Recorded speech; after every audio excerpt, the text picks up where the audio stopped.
Welcome to special analysis. నేను రమా మండవ. ఈరోజు అనాలిసిస్లో భాగంగా మనం తీసుకోబోతున్న టాపిక్ ఏంటంటే తమ వారసులను ప్రొజెక్ట్ చేసేందుకు, తమ వారసులను పూర్తి స్థాయిలో ప్రమోట్ చేసేందుకు జగన్మోహన్ రెడ్డి దగ్గర వైసీపీ సీనియర్లు క్యూ కడుతున్నారా అంటే అవుననే చెప్పుకోవాలి. గత కొన్ని రోజులుగా వైసీపీలో జరుగుతున్న పరిణామాలను మనం చూసినట్లయితే ఎస్పెషల్లీ కొన్ని కాన్స్టిట్యున్సీస్ సీనియర్ నేతలకు ఆల్రెడీ ఎస్టాబ్లిష్ అయిన వాళ్ళు ఇప్పుడు తమ వారసులను తీసుకొచ్చి పార్టీలో ప్రొజెక్ట్ చేయాలని కూడా చూస్తూ ఉన్నారు. ఎందుకంటే మొన్నటి ఎన్నికల్లో టీడీపీ కూడా కొంచెం అదే ప్రయోగం చేసింది, కొంతమేర సక్సెస్ కూడా అయింది వారసులను ప్రొజెక్ట్ చేయడం ద్వారా. లైక్ మనం జేసీని, అశ్మిత్ రెడ్డి లాంటి వాళ్ళని చూసినట్టయితే అలాగే ప్రొజెక్ట్ అవుతూ వచ్చారు. మొన్నటి ఎన్నికల్లో వాళ్ళు ఎమ్మెల్యేలు కూడా కావడం జరిగింది. లైక్ సింధూరారెడ్డి లాంటి వాళ్ళు, శ్రీనివాసరెడ్డి భార్య అయిన మాధవిరెడ్డి లాంటి వాళ్ళు, అలా చాలామంది యూత్కి ప్రయారిటీ ఇచ్చే ప్రయత్నం అయితే జరిగింది. అందుకే జగన్మోహన్ రెడ్డిని ఈసారి అదే స్థాయిలో సీనియర్ లైన్ వెంటబడుతూ ఉన్నారు. నిజానికి మనం చూసినట్లయితే ఎన్నికలకు ముందు కూడా, మొన్నటి ఎన్నికలకు ముందు చాలామంది వైఎస్ఆర్సీపీ సీనియర్ నేతలు జగన్మోహన్ రెడ్డిని ఆ దిశగా ఎఫర్ట్ పెట్టాలని కూడా కోరడం జరిగింది. కానీ జగన్మోహన్ రెడ్డి ఎవరికి కూడా ఆ ఎగ్జామ్షన్ ఇవ్వలేదు. సీనియర్ నేతలే ఈసారి బరిలో ఉంచాలని కూడా, ఉండాలని కూడా ఆయన మాట్లాడారు. కొన్ని కేసులు మాత్రం ఎగ్జామ్షన్ ఇచ్చారు ఆయన. ఎందుకంటే ఇక్కడ మనం చూస్తే ఎప్పుడైతే పేర్ని నాని తన మంత్రి పదవి తీసి పక్కన పెట్టిన అప్పటి నుంచి కూడా తను రాజకీయాల్లో ఇన్యాక్టివ్ అవుతానని చెప్పారు. తన కొడుకు పేర్ని కిట్టుని మాత్రం ప్రమోట్ చేయాలని చెప్పి కూడా జగన్మోహన్ రెడ్డిని అడుగుతూ వచ్చారు. లాస్ట్ మీట్ వరకు జగన్మోహన్ రెడ్డి సస్మేరా అన్నప్పటికీ బట్ లాస్ట్లో మాత్రం పేరు నానికి ఎగ్జామ్షన్ ఇచ్చి ఆయన కొడుకుకే ఆ రోజు బందర్ టికెట్ ఇవ్వడం జరిగింది. ఆయన ఓడిపోయారు, అది వేరే విషయం. అలాగా చాలామంది నేతలు అడిగారు. కానీ జగన్మోహన్ రెడ్డికి ఎవరికీ కూడా జగన్మోహన్ రెడ్డి ఆ ఎగ్జామ్షన్ ఇవ్వలేదు. ప్రత్యేకించి ధర్మాన తన కొడుకు కోసం శ్రీకాకుళం ఎంపీ టికెట్ అడిగారు, రామ్ మనోహర్ నాయుడు కోసం, అది ఇవ్వలేదు. అదేవిధంగా ధర్మాన కృష్ణదాస్ తన కొడుకు కోసం, కృష్ణ చైతన్య కోసం ఎమ్మెల్యే టికెట్ అడిగారు, అది కూడా ఇవ్వలేదు. అక్కడి నుంచి మనం చూసినట్లయితే తమ్మినేని తన కొడుకు చిరంజీవి కోసం టికెట్ అడిగారు ఆముదాల వలస, అది జగన్మోహన్ రెడ్డి కేటాయించలేదు. బొత్స తాను అనారోగ్య కారణాలతో తప్పుకుంటాను, తన కొడుకు సందీప్ని ప్రొజెక్ట్ చేయాలని కూడా ఆయన టికెట్ అడిగారు, అది ఇవ్వలేదు. అలాగే కోలగట్ల కూడా తన కూతురు కోసం ఆయన అడగడం జరిగింది. జగన్మోహన్ రెడ్డి ఆదేశిగా కూడా ఆమెను కూడా పక్కన పెట్టారు. అలా అనేక మంది వారసులు లైన్లో ఉన్న జగన్మోహన్ రెడ్డి ఎవరిని ఒప్పుకోలేదు. ఆఖరికి తన మేనమామ కమలాపురం మాజీ ఎమ్మెల్యేగా పనిచేసిన రవీంద్రనాథ్ రెడ్డి తన కొడుకు రామాంజనేయ రెడ్డి కోసం టికెట్ అడిగితే జగన్మోహన్ రెడ్డి ఆయన కూడా పక్కన పెట్టే ప్రయత్నం చేశారు. యు నేమ్ ఇట్ ఎనీవన్, మనం ఏ కాన్స్టిట్యున్సీ, మెజారిటీ కాన్స్టిట్యున్సీస్లో తమ వారసులను ప్రొజెక్ట్ చేయాలని నేతలు ఎంత తాపత్రయపడ్డా జగన్మోహన్ రెడ్డి మాత్రం మొన్నటి ఎన్నికల సమయంలో ససిమేరా అన్నారు.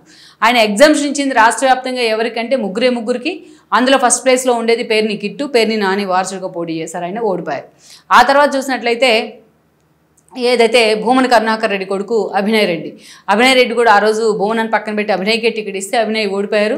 సో మొత్తానికైతే ఇక చెవిరెడ్డిని ఒంగోలు పంపించారు కాబట్టి అక్కడ ఆప్షన్ లేక చంద్రగిరిలో ఆయన చెవిరెడ్డికి ఆ టికెట్ ఇవ్వడం జరిగింది. చెవిరెడ్డి కొడుక్కి ఆ టికెట్, మోహిత్ రెడ్డికి ఆ టికెట్ ఇవ్వడం జరిగింది, ఆయన కూడా ఓడిపోయారు. సో అలా చూస్తే ఆ ముగ్గురు వారసులతో ప్రయోగం చేసిన ఆ ముగ్గురు వారసులు కూడా ఓడిపోయారు.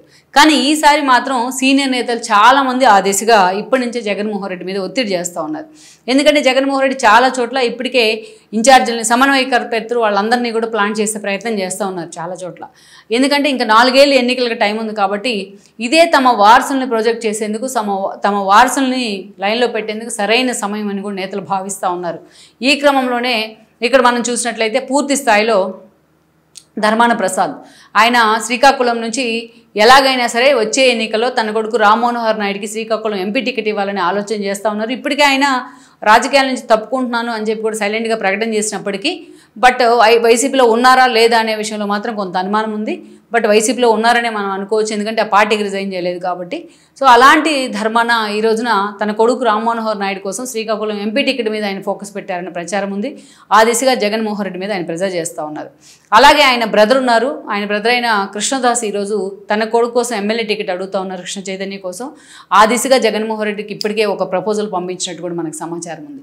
మొన్నటి ఎన్నికల్లో ఆముదాల వలస నుంచి స్పీకర్గా పనిచేసిన తమ్మినేని సీతారాం ఓడిపోయారు. తన బావమరిదైన కూన రవికుమార్ చేతిలో ఓడిపోయినారు. ఈరోజు ఓడిపోయిన తర్వాత అసలు వాళ్ళిద్దరికి మధ్య అక్కడ టగ్ ఆఫ్ వార్ ఎప్పటి నుంచో ఉంది. సో ఈరోజు కూన రవికుమార్ పూర్తి స్థాయిలో రాజకీయాల నుంచి కూడా వాళ్ళు శాశ్వతంగా తన మామని బయటికి వెళ్ళేలాగా చేస్తూ ఉన్నారు. అంత సఫికేషన్ కలుగుతూ ఉంది తమ్మినేని సీతారాంకు. ఎందుకంటే ఆయన స్పీకర్ అయ్యింది కూడా ఆయన వాడిన భాష అలాంటిది 5 ఏళ్ల పాటు అసెంబ్లీ వేదికగా. దెన్ ఈరోజు తన కొడుకు చిరంజీవిని అక్కడ ప్రమోట్ చేయాలని కూడా ఆయన భావిస్తూ ఉన్నారు. అనేక రకాలుగా తన కొడుకుని జగన్మోహన్ రెడ్డి దగ్గరికి తీసుకెళ్ళి ఎలాగైనా సరే ఆముదాల వలసలో తన కొడుక్కి భవిష్యత్తు చూపించాలని కూడా ఆయన అడుగుతూ ఉన్నారు.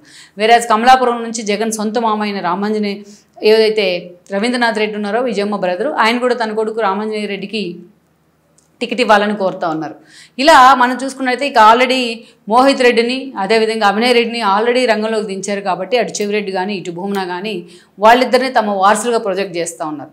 అంటే ఆల్మోస్ట్ ఇప్పుడు మనం చెప్పుకున్న సీనియర్లంతా ఏ నామినేటెడ్ పోస్టుకు పరిమితం అవ్వాల్సిన సిచ్యువేషన్ ఉంది. ఈవెన్ కోలగట్ల కూడా తన కూతురు కనుక టికెట్ ఇచ్చే అవకాశం ఉంటే లక్ష్మీ ప్రియాంక లాంటి వాళ్ళకి అటు జనసేన టీడీపీలో అవకాశం ఉందా అనే ఆలోచనలో ఆయన బిజీగా ఉన్నారు.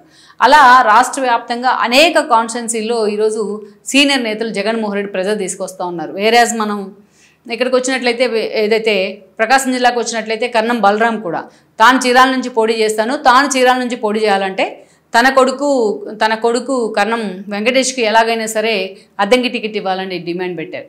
అలాగే బాచిన కూడా తన కొడుకు బాచిన కృష్ణ చైతన్యకి టికెట్ ఇవ్వాలనే ప్రపోజల్ ఉంది. ఎందుకంటే గతంలో అద్దంకి ఇన్ఛార్జిగా ఉన్న లాస్ట్ మినిట్లో జగన్మోహన్ రెడ్డి ఆయన పక్కన పెట్టే ప్రయత్నం చేశారు కాబట్టి. అలాగే ముస్తాఫా తన కూతుర్ని ఆల్రెడీ పోటీ చేయించి ఓడిపోయారు. సో ఇప్పుడు ఆమెని మరోసారి ప్రొజెక్ట్ చేయాలని కూడా ఆయన చూస్తూ ఉన్నారు. ఇక అలా మెజారిటీ కాన్స్టిట్యున్సీస్లో జగన్మోహన్ రెడ్డికి ఆ పార్టీ నేతల నుంచి సీనియర్ నేతల నుంచి తమ వారసులను రంగంలోకి దించాలన్న ప్రెజర్ అయితే జగన్మోహన్ రెడ్డి మీద ఉంది. జగన్మోహన్ రెడ్డికి ఇప్పుడు ఇది టిపికల్ టాస్క్. ఎందుకంటే ఆల్రెడీ మనం ఒక ఎగ్జాంపుల్ తీసుకొని చెవిరెడ్డిని తీసుకుంటే చెవిరెడ్డి ఆల్రెడీ ఒంగోలులో ఉన్నారు. ఒంగోలులో మనం పోటీ చేసి ఓడిపోయారు ఆయన ఎంపీగా. ఆల్రెడీ వాళ్ళ కొడుకు టికెట్ ఇస్తే ఆయన కూడా ఓడిపోయి ఉన్నారు. ఆల్రెడీ ఓడిపోయిన వాళ్ళని తీసుకొచ్చి మళ్ళీ వారసులుగా ప్రొజెక్ట్ చేస్తే వాళ్ళు ఎంతవరకు పార్టీని నిలబెడతారనేది అయితే ఒక చర్చ. రేపు రాబోయే ఎన్నికలు రాబోయే 3-4 ఏళ్ళు కూడా జగన్మోహన్ రెడ్డికి ఒక సవాల్ కాబోతున్న అంశాలే. మరి ఎంతవరకు కూడా ఈ వారసులు నిలబడితే ఇప్పటి నుంచి వాళ్ళు ఎంతవరకు పార్టీ కోసం నిలబడతారు అనేది కూడా ఒక చర్చ. ఎందుకంటే ఇప్పటిదాకా మనం చెప్పుకున్న సీనియర్ నేతలు అంతా కూడా ఎంతో లాయల్టీ ఉన్న వాళ్ళే. డే 1 నుంచి కూడా జగన్మోహన్ రెడ్డి ఇతర పార్టీలో ఉన్న ఆయన పార్టీ పెట్టిన దగ్గర నుంచి కూడా ఆయనతో నడిచిన వాళ్ళే. మరి అలాంటి వాళ్ళని వదిలిపెట్టి వాళ్ళ వారసులను తాను ప్రమోట్ చేస్తే వాళ్ళు ఎంతవరకు కూడా పార్టీలో నిలబడతారనేది అయితే ఒక చర్చ. ఎందుకంటే 2019 ఎన్నికల్లో చాలామంది కొత్త వాళ్ళని పిక్ చేసి జగన్మోహన్ రెడ్డి టికెట్లు ఇచ్చారు. లైక్ ఇలా రోజు దగ్గర నుంచి అనేక మందిని. వాళ్ళు ఎవరు కూడా చాలామంది ఈరోజు పార్టీలో లేరు. ఓడిపోవడంతోనే పార్టీని వదిలిపెట్టి జగన్మోహన్ రెడ్డి మీద బురదబోసి మరీ బయటికి వెళ్ళిన సందర్భం ఉంది. అలాంటిది కొత్తగా వారసులను తాను ప్రొజెక్ట్ చేస్తే పార్టీలోకి యువరక్తం సంగతి అడ్డుంచితే పార్టీ మనుగడ ప్రశ్నార్థకం ఉందన్న ఆందోళన జగన్మోహన్ రెడ్డిలో ఉంది. మరి ఈ విషయంలో ఈ ప్రెజర్ని జగన్మోహన్ రెడ్డి ఎంతవరకు తీసుకుంటారు, దాని వారసుల్ని సీనియర్ నేతల్ని ఎంతవరకు కూడా బ్యాలెన్స్ చేసే అవకాశం ఉంటుందన్నది ఇంకొద్ది రోజుల్లోనే తేలిపోబోతోంది.